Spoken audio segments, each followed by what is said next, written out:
네, 오늘 수요예배부터 예레미야 애가서를 살펴봅니다. 예레미야 애가라는 게 이제 책의 이름인데요. 선지자 예레미야 성경은 사실 저희가 한 두어 달 전에 저희가 살펴보았죠. 선지자 예레미야는 북이스라엘과 남유다가 있었을 때 북이스라엘이 아니라 남유다 쪽에서 남유다 쪽을 향하여 남유다를 향하여 하나님의 말씀을 전했던 사람이죠. 그래서 예레미야 1장을 보면 어느 왕 때부터 어느 왕 때까지 예레미야 선지자가 하나님의 말씀을 전했는지 나와 있는데요.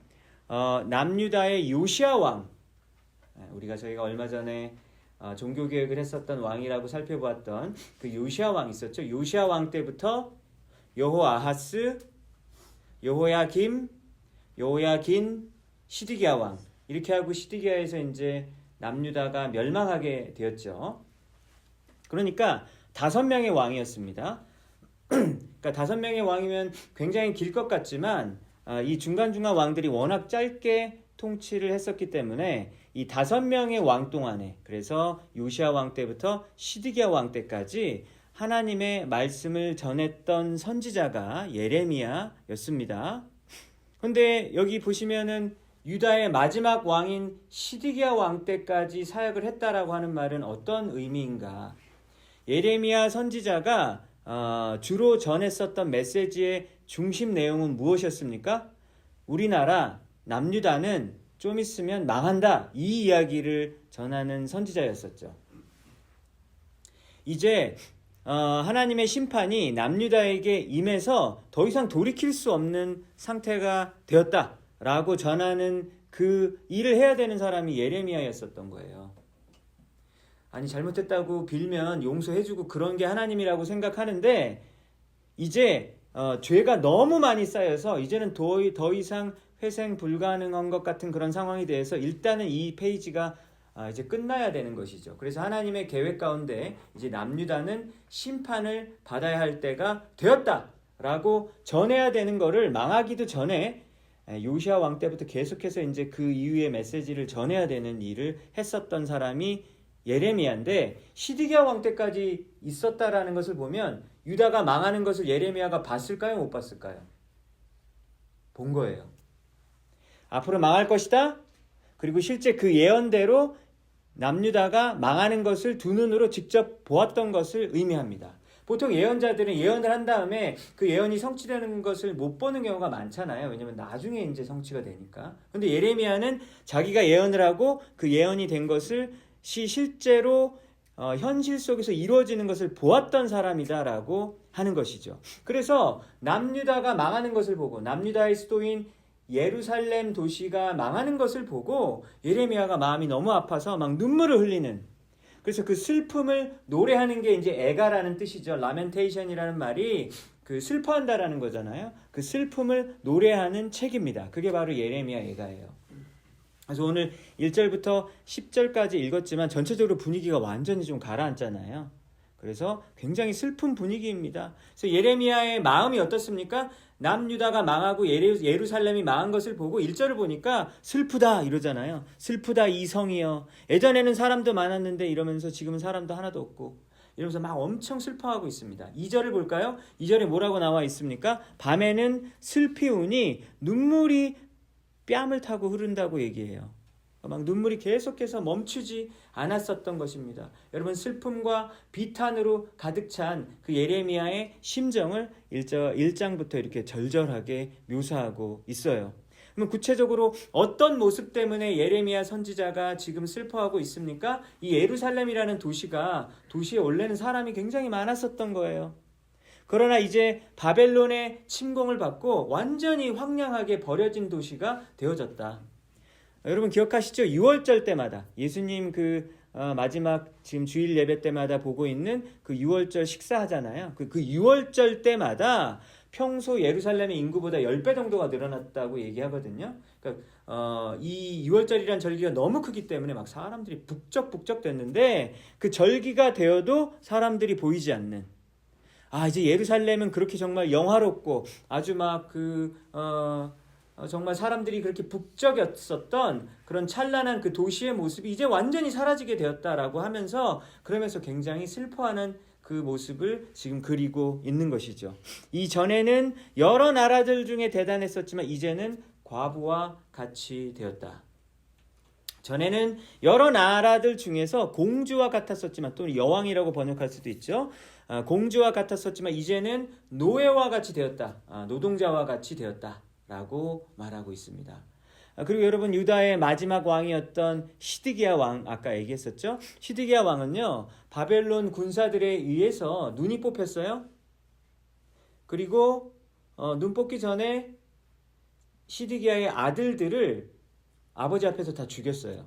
그러니까 아버지 보고 그걸 보라는 거죠.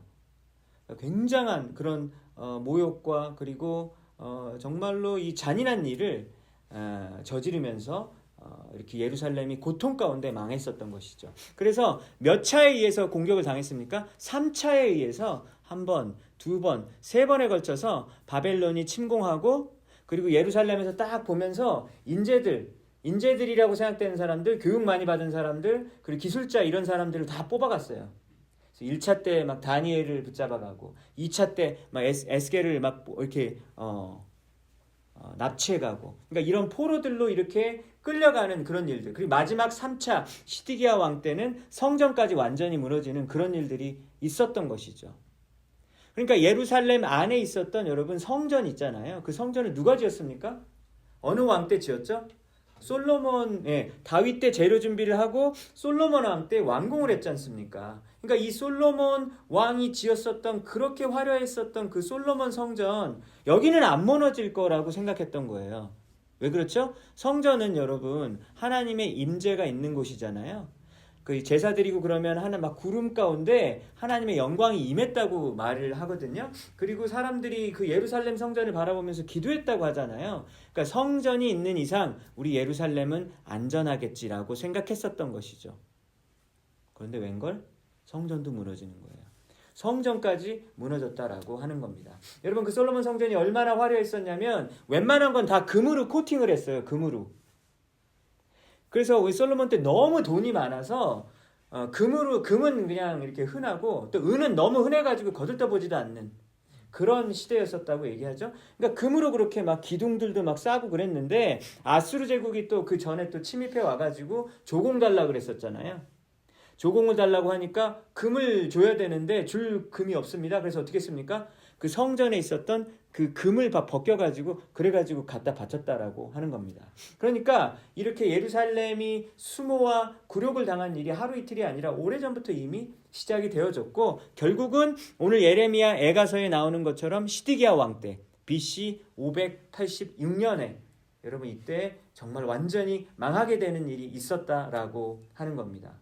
그래서 오늘 이 성경을 보면서 여러분 첫 번째로 생각해 볼 것은요, 왜 이렇게 무서운 심판이 임했느냐에 대해서 생각을 해보았으면 좋겠습니다. 그 이유가 무엇입니까? 8절에 나와 있죠. 여러분, 예루살렘이 어떻게 하다 이런 지경에까지 이르게 되었습니까? 예레미야가 1장 8절을 보면요, 예루살렘이 크게 범죄하였으니 조석거리가 되었다. 그러니까 사람들의 비웃음거리가 되었다라고 하는 것이죠. 그러니까 여러분, 예루살렘은요 남유다를 상징하고, 그 남유다라는 건 남유다 사람들을 얘기하는 것이겠죠. 그러니까 여러분, 그 하나님의 백성들이 죄를 크게 지었기 때문에 결국은 이렇게 큰 심판을 당하게 되었다라고 이야기하는 것입니다. 여러분, 개인들이 짓는 죄악들, 우리 한 명 한 명의 사람들이 짓는 죄악들, 그리고 우리 민족과 나라 전체가 함께 짓는 여러분 그런 죄악들이 있잖아요. 여러분들, 그 죄악이 가득 찼을 때 이렇게 하나님의 심판이 시작되는 것을 우리는 보게 됩니다. 여러분, 노아의 홍수 때 홍수로 막 엄청나게 많은 사람들이 다 죽었다고 얘기하잖아요.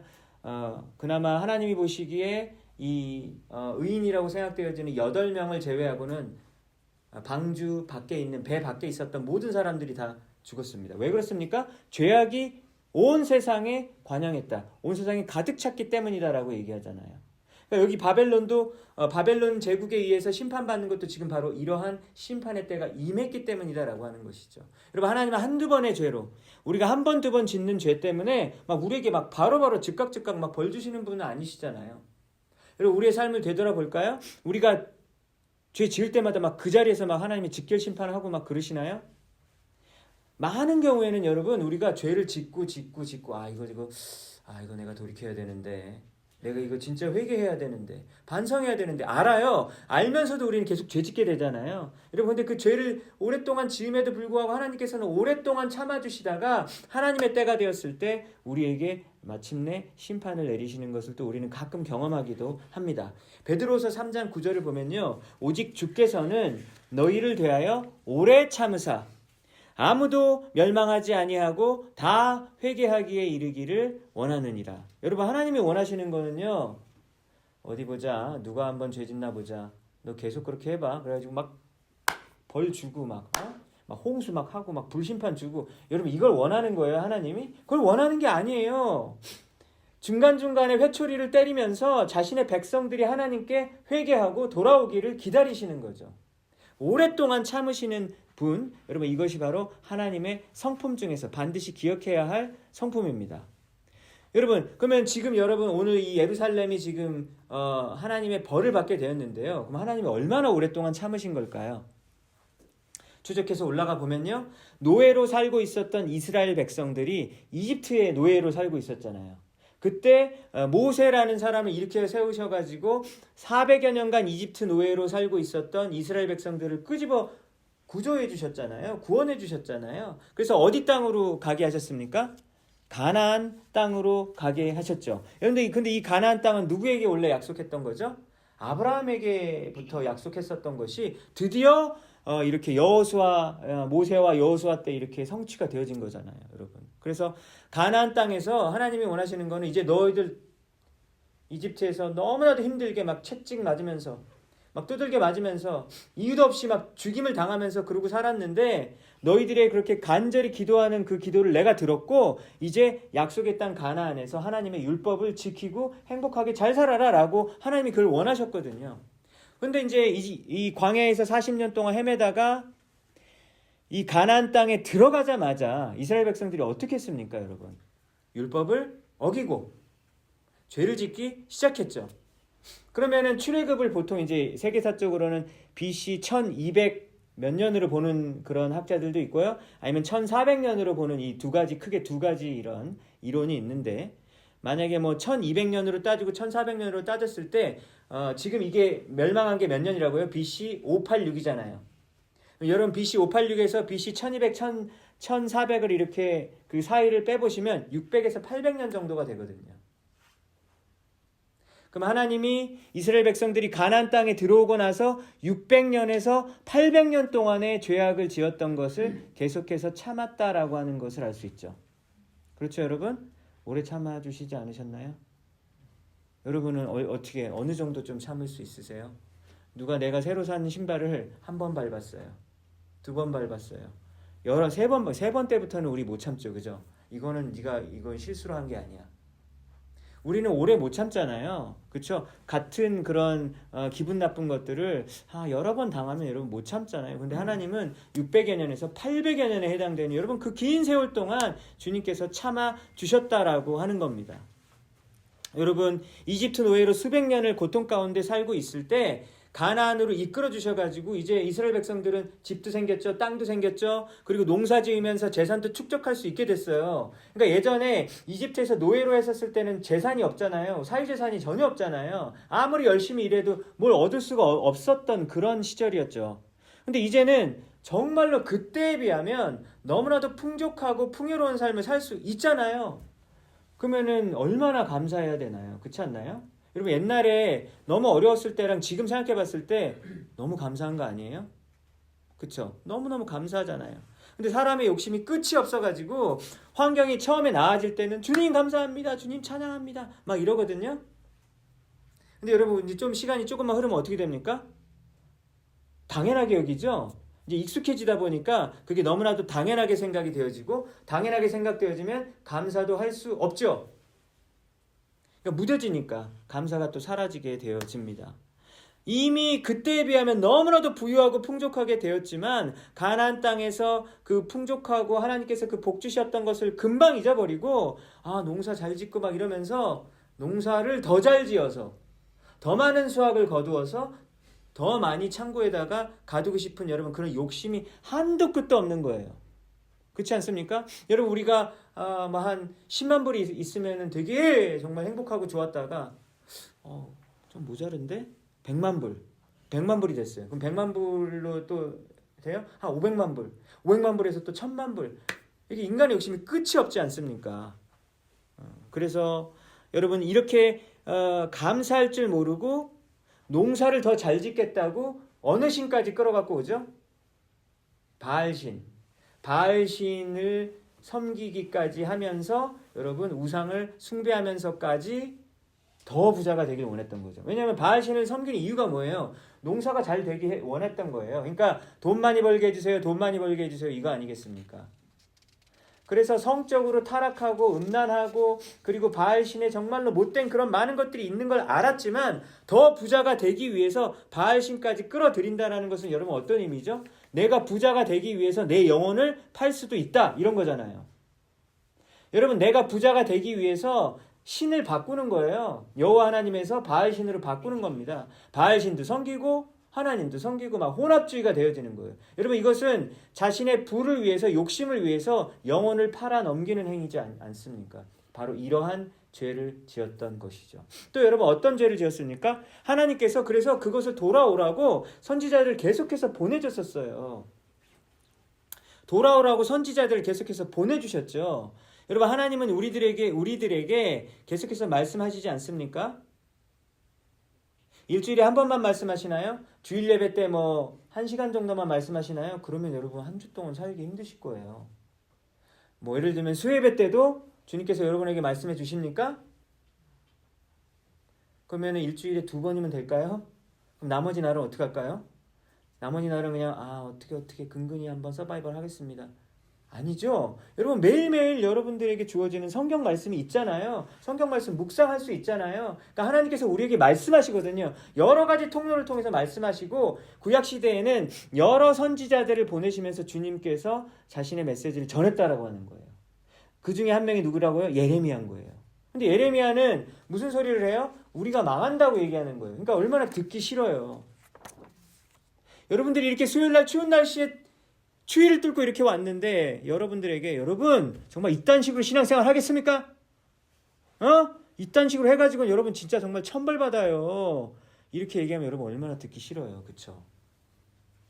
근데 이것보다 훨씬 더 세게 예레미야가 계속해서 얘기하는 거죠. 그러니까 그때 예레미야 선지자랑 다른 메시지를 전하는 선지자가 있었다고 얘기해요. 그 선지자 이름은 하나냐예요. 하나냐는 거짓 선지자죠. 그리고 근데 이 하나냐 선지자는 예를 들면 바벨론에 우리가 설령 끌려갈지라도 몇 년 만에 돌아온다? 2년 만에 돌아온다. 이렇게 거짓말을 하는 거예요. 몇 년이 걸리죠? 돌아올 때까지가? 70년이 걸리는데 예레미야가 말하기는 70년 걸리는 거거든요. 근데 2년 만에 돌아온대요. 그러니까 얼마나 듣기 좋아요. 사탕발림이잖아요. 여러분 잘하고 있습니다. 여러분 잘하고 있습니다. 하나님이 여러분 사랑하니까 다 잘 될 거예요. 듣기는 좋을 수 있어도 여러분 이게 내가 만약에 죄를 짓고 있는 경우에 여러분 이런 메시지를 듣는 것은 정말로 죽음으로 가는 그런 잘못된 메시지이죠. 여러분 600년에서 800년 동안 끊임없이 죄를 짓고 있는 이스라엘 백성에게 들어야 될 생명의 메시지는 무엇입니까? 야 니네들 이런 식으로 살았다가는 정말로 하나님께서 벌을 주실 것이다 라고 하는 여러분 그런 메시지가 오히려 생명의 메시지인 것이죠. 여러분 그렇다면 이 예레미야 얘기에서 지금 슬프다 막 그러잖아요. 그리고 이렇게 당하게 된 것이 하나님이 그냥 괜히 막 갑자기 화를 내는 것이 아니라 아주 오랜 시간 수백여 년 동안 기다려주면서 한 다음에 이렇게 심판을 받게 해주는 그런 메시지라면 진짜 우리 이스라엘 백성들, 우리 유다 백성들은 정말로 참 진짜 얘네들은 벌받아도 싸다. 벌받아도 싸다. 끝! 이야기 끝! 여러분 이걸 의미하는 걸까요? 그렇지 않죠. 여러분 지금 이 슬퍼한다라는 걸 왜 기록하는 거예요? 지금 이제 망했거든요. 바벨론에게 망했거든요. 이 망했는데 슬퍼하는 걸 왜 기록하냐라는 거예요. 하나님의 메시지가 뭘까요? 슬퍼하고 지금은 슬퍼하고 여러분 슬퍼하고 회개하고 기도하고 하나님께 잘못했다고 항복하고 여러분 그 다음에 하나님이 뭘 주시죠? 반드시 회복을 주시죠. 여러분 믿으십니까? 아무리 여러분 오랫동안 죄를 지고 해도요, 여러분, 우리가 이제는 주님이 나를 용서해 주시기에는 내가 너무 멀리 갔다. 여러분 그렇게 느껴질 때도 있거든요. 우리가 내가 너무 멀리 갔다. 내가 진짜 거의 쓰레기가 됐다. 나는 진짜 죄인으로서 거의 갈 때까지 갔다. 나는 이제 주님도 구원 못해. 아니에요. 바로 그때도 하나님은 우리를 구원해 주실 수 있으시죠. 믿으십니까? 가룟 유다는요, 자기가 예수 팔고 은 30에 팔았잖아요. 그걸로 또 부동산 투자했잖아요. 바로 땅 샀잖아요. 그런 자기 모습이 너무 싫은 거예요.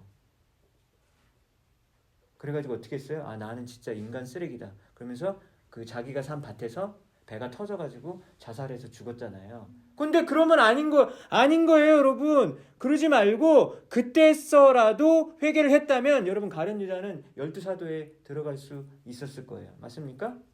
그때라도 돌아오면 당연히 주님이 받아주시죠.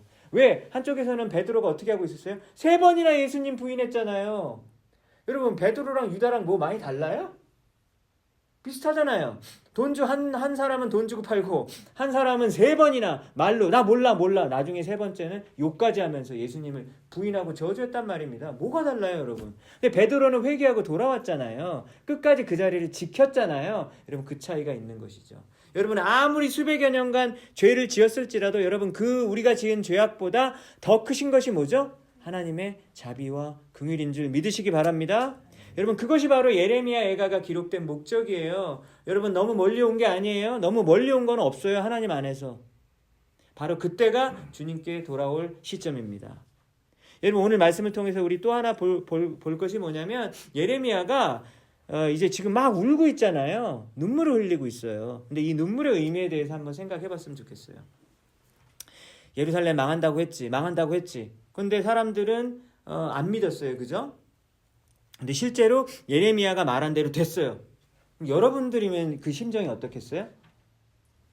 그러니까 여러분들과 굉장히 반대하는 세력들이 있는데 여러분은 소수예요. 그래서 이 다수에 의해서 무참하게 오랜 기간 동안 막 짓밟히고 막 그랬단 말이에요. 그런데 나중에 보니까 내가 옳았던 거예요.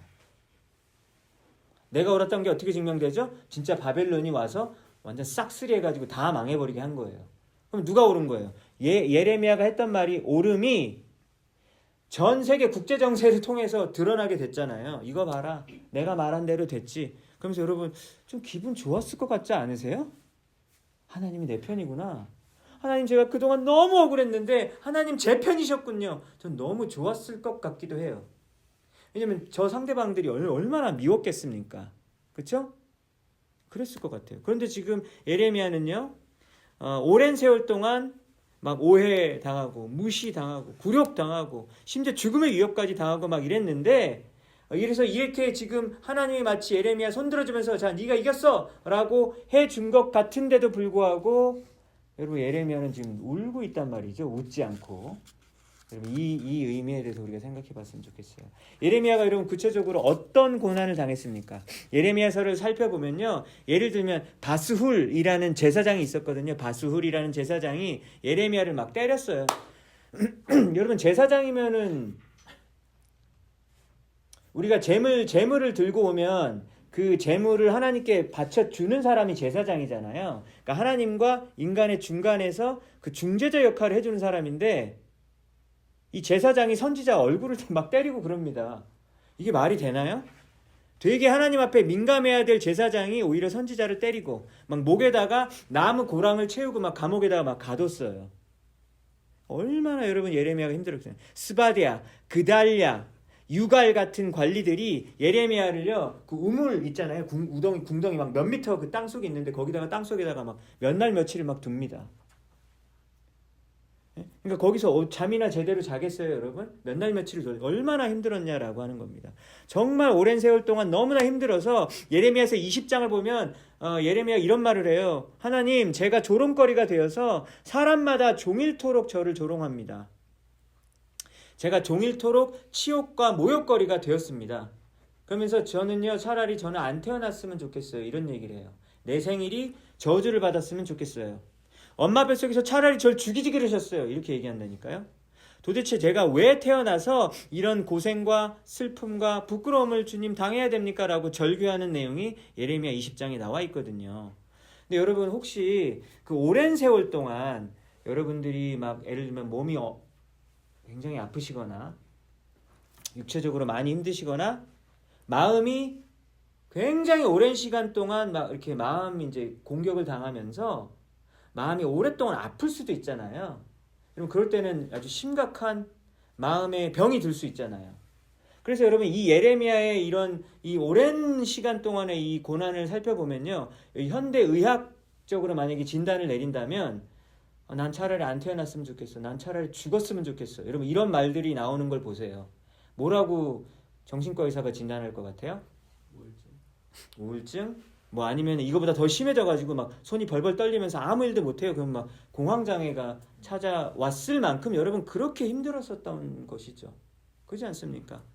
여러분 아무도 예레미야 편을 들어주지 않는 이 외로움과 이 극도의 고독함 가운데 하나님이 근데 드디어 예레미야 말 그대로 될 수 있도록 이 성취를 해주셨단 말이죠. 비록 자신의 옳음이 모든 사람들 앞에서 증명이 되었지만 예레미야는 그것 때문에 기뻐하지 않습니다. 오히려 왜 울죠? 내 사랑하는 나라, 내 사랑하는 동족들이 망했기 때문에, 무너졌기 때문에, 성전이 무너졌기 때문에, 사람들이 바벨론에 의해서 아주 무참하게 잔인하게 끌려갔기 때문에 여러분 그것을 보고 눈물을 흘리는 것이죠. 그러니까 여러분 여기서 되게 중요한 포인트가 뭐냐면 예레미야의 이 눈물을 보면서 여러분 자신의 옳고 그름보다 내가 다른 사람들보다 지금 하나님 편에 섰잖아요. 그건 분명해요. 근데 나의 옳고 그름보다 내가 너보다 신앙 좋지, 내가 너보다 신앙적으로 더 내가 맞았지, 여러분 그것보다 하나님이 마음 아파하는 그것을 더 살펴보는 거죠. 여러분 그게 더 중요한 것이죠.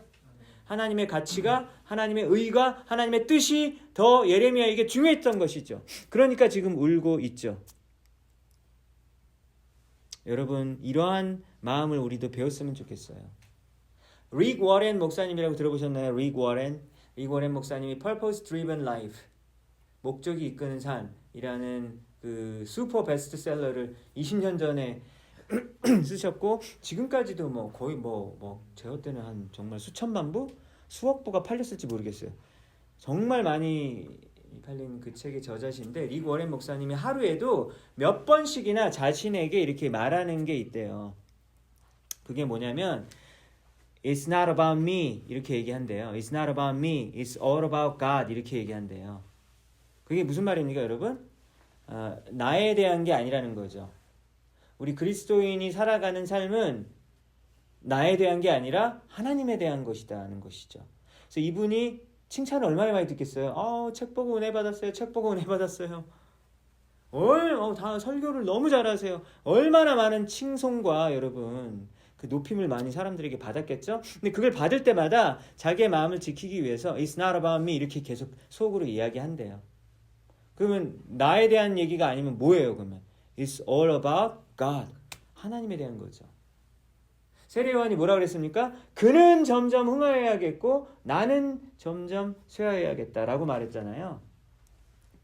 He must increase, I must decrease예요. 여기서 he는 누구죠? 예수님. 예수님은 점점 내 삶 가운데 점점 커져야 돼요. 그리고 내 삶 가운데서 나는 점점점 사라지고 안 보이길 원하는 거예요. 여러분 신앙이 좋아지고 그리고 우리가 주님 안에서 성숙해진다는 건 어떤 의미일까요?